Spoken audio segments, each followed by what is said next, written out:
Hello, and welcome to Azeroth United, the podcast where we talk about World of Warcraft Dragonflight, World of Warcraft Classic, and everything in between.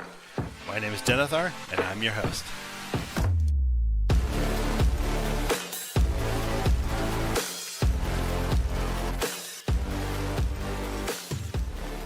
Hello, everyone. Welcome to Azeroth. Today is August 31st, and here's what's going on in World of Warcraft.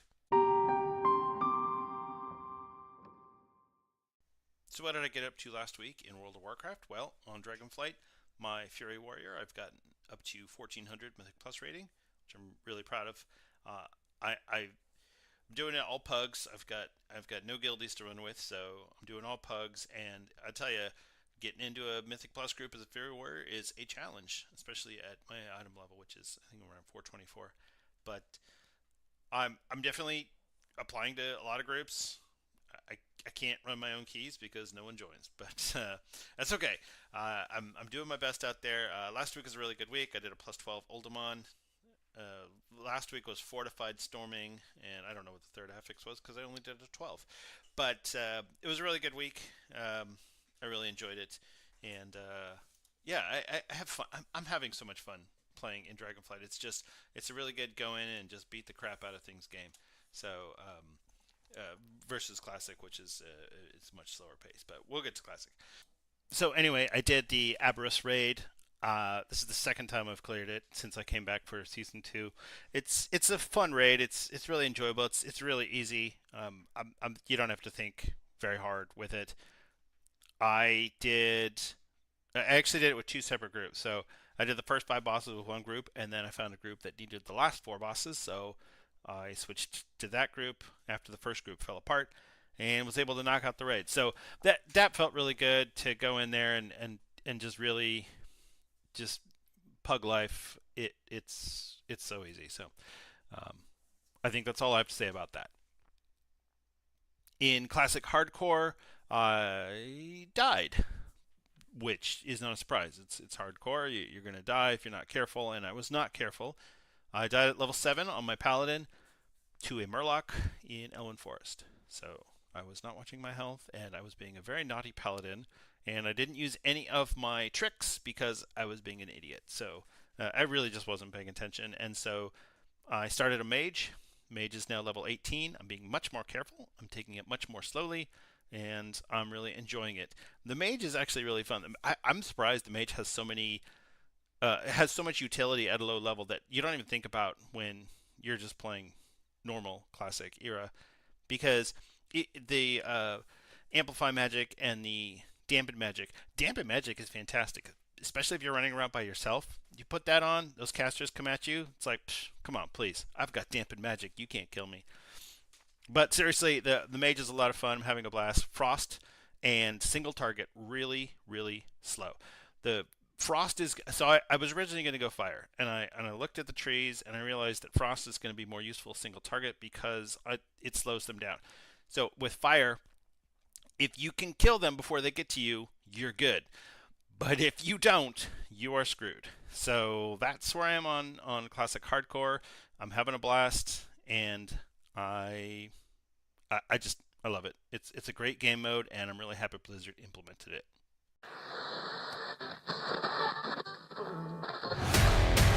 Let's talk about World of Warcraft Dragonflight.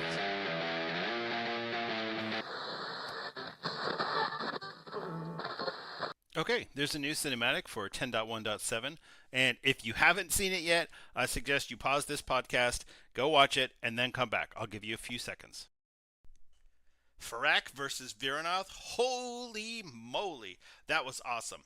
They went at each other verbally, and then with the classic power beams meeting in the center, Iron Man versus Captain America uh, type fight.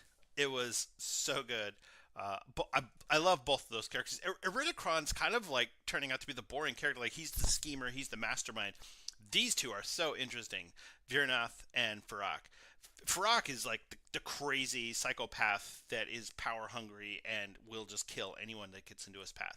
And Virnath looks like she's just angry and bitter and resentful and is just mad at the world and just wants to take that out on someone. So Is this a powder keg? I don't know. Fire versus Frost. We'll see. Is there going to be a redemption arc for Veranoth? Maybe. Maybe there will be. I don't know that we'll ever see a true redemption arc for her, but she hasn't done anything particularly heinous. She even hinted with Queen Alexstrasza that they had a history of them being friends in the 10.1.5 cinematic, but we'll see. We'll see what ends up coming from this in 10.1.7. Speaking of 10.1.7, we're still on schedule for September 5th. The features in 10.1.7, we've discussed them previously, but we'll just give a quick recap. We've got the Dream Surge event, we've got the Night Elf and Forsaken Heritage armor, we've got customization options for the Night Elf and Forsaken, we've got the Draenei, Minari, Eridar demonic customizations coming in. And that's actually going to be on September 12th, so it's going to be the next week after the patch launch.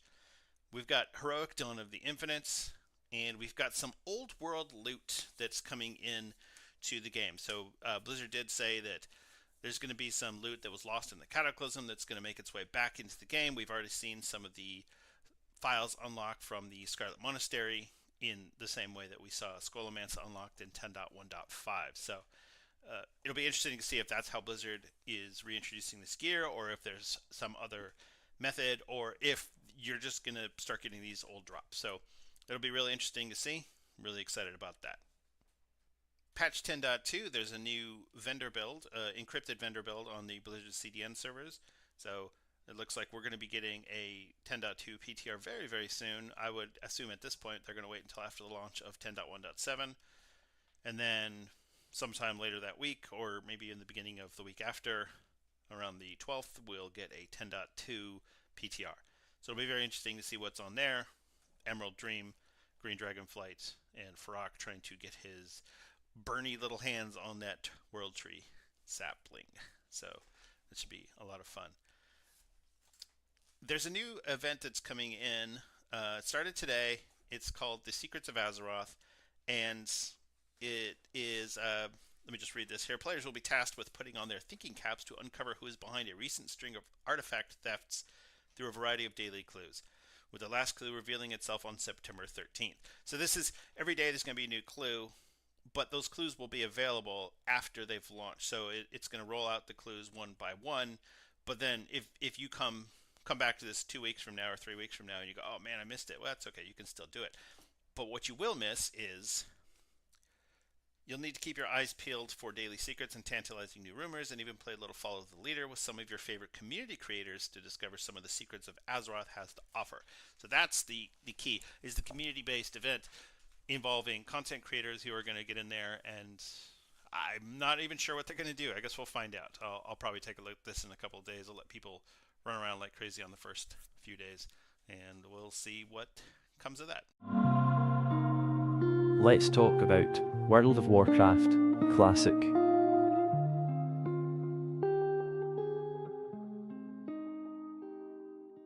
We're going to talk about Classic Hardcore a little bit. The first player to hit level 60 in Classic Hardcore was Vitoshi, and no mage on Defiance Pillager NA. He did it after 69 hours of playing time, and it was actually quite interesting. I heard an interview with him where he was talking about how he was a retail player, but he started playing Classic because his computer died, the power supply in his computer died, and he was unable to run retail client, so he could only run the Classic client. And so that's how he got his start on Classic. So this was kind of a happy little accident for him. Raider.io has announced that they're going to be adding or they have already added a new feature onto their website for Classic Armory of characters. So it's going to collect all of the information about your Classic Hardcore characters and put it available on their website. I've already checked this out. It's pretty cool. I can see my character. He's on there. And yeah, so we have Armory in Classic. I didn't think that I would ever see this, but here we are. Wrath of the Lich King Classic, the PTR for Phase 4, 3.4.3 patch is live. It's up there. You can test Icecrown Citadel. You can test the 3 new Heroic mode dungeons. There is not a test for the Random Dungeon Finder yet, but it will be up there soon. Blizzard has acknowledged that it's not quite ready for prime time yet. So we'll see. how that turns out.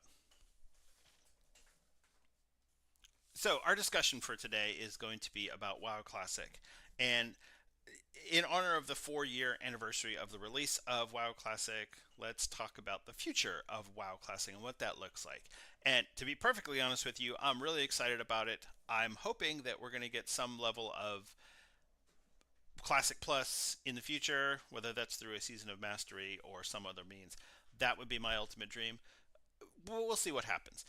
But what's really interesting is that Blizzard has followed the raid rollout cadence of Classic through Wrath of the Lich King. So Molten Core and Onyxia, then Blackwing Lair, then Zul'Gurub, Ahn'Qiraj, and so on.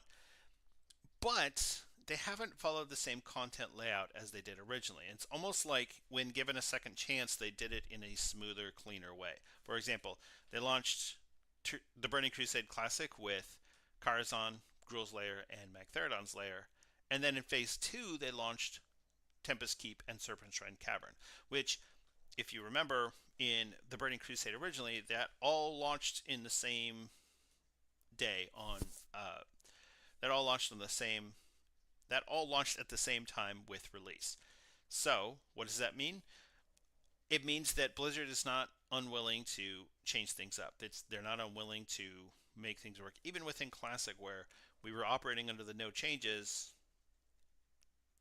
ideal, we still went in and modified how the honor system was released. We modified when the green dragons were added to the game. We modified when the battlegrounds were added to the game.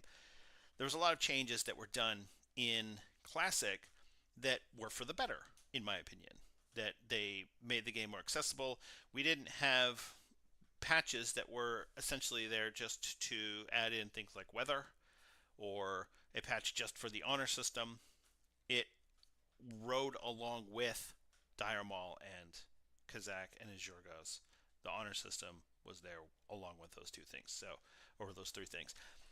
So what that means is that if we were to go back to do a Classic Plus, there's no reason why we couldn't even alter it further to say, hey, we're going to release all these new raids at with a different cadence, maybe a raid every 3 months.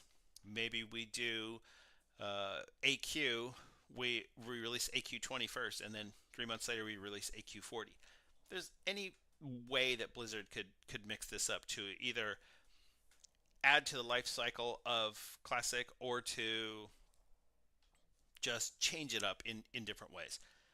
I still feel like the best thing that Blizzard could do for Classic would be to add new raids, to add new dungeons, throw in a couple of leveling dungeons, throw in a couple of raids, either 10, 20, or 40-man raids.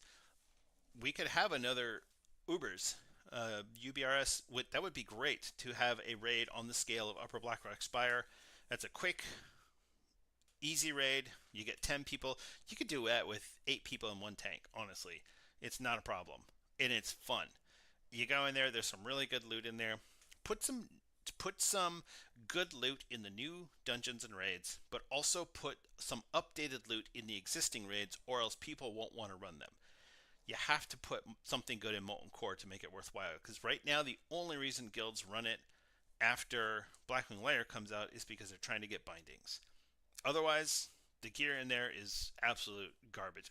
That's not true. There's a few items in there that are pretty good, some trinkets and a couple of other things. But for the most part, there's just really not a whole lot of good gear in Molten Core. So add some incentive to go back and do those old things, and make it so that all of the content is valid. You can use gear from Molten Core in Naxx. It's not going to be the best gear, and certainly the weapons are going to scale poorly. But if you have a good trinket in Naxx, or I'm sorry, if you have a good trinket from Molten Core, you could use that all the way through Naxx, no problem. Or whatever's going to come after Naxx if we're going to have a new end raid for Classic Plus. All this to be said, there's a lot that Blizzard could do with Classic. There's a lot that the player base could come up with. Sure, I could sit around and get stoned and come up with 50 ideas for Classic Plus. That doesn't mean any of them are going to be good. And I've seen plenty of content creators out there that come up with some really shitty ideas for Classic. I've seen some content creators come up with some questionable ideas for Classic Plus, and that doesn't mean that they're necessarily bad. It just means that from a developer standpoint, that's not something that's going to be reasonable or sustainable or really just desirable. It's not necessarily something that we're going to want to see in a Classic Plus type scenario. If this is just, instead of doing a Classic Plus, we're not adding new content and we do Season of Mastery, maybe Blizzard does go ahead and add in updated loot, uh, change the itemization, improve some of the classes. We're not adding any new content. It's all the same content. We're just making it flow a little better. We're making it a little smoother. That would be fine with me. I'll take that in lieu of Classic Plus. If we get a Season of Mastery where Blizzard makes things a little smoother, a little nicer, and a little more balanced, I'm good. I would play that. Especially if we get some sort of class balance adjustment, very minor, very minor, but to give people who play the air quote meme specs a chance to actually get into a raid and do something useful, I think that would be a lot of fun. I think that if we get a druid tank or a shadow priest or a ret paladin in there and they're actually accepted and useful, that's going to be so much better than 20 warriors. So that's just my opinion.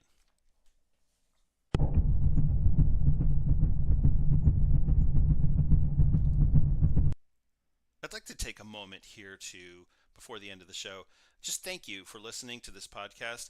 I'm really trying my best here. I know I'm not always going to produce the best content. I've listened to a lot of WoW podcasts over the years, and I always thought, man, if I was running my own podcast, I would do this or that or the other thing. And so rather than just say that, I'm going to go ahead and run my own WoW podcast so that somebody else can listen to it and think, wow, that guy's an idiot. He doesn't know what he's talking about. That's fine. You make your own WoW podcast, because the more WoW podcasts are out there, or any content, make a YouTube video, stream, whatever you want to do, create your own content, because the more content that's out there, the better it is for everyone that's involved. So if you're listening to this and you've gotten to this point in the podcast, thank you. I appreciate you. You mean the world to me. Thank you.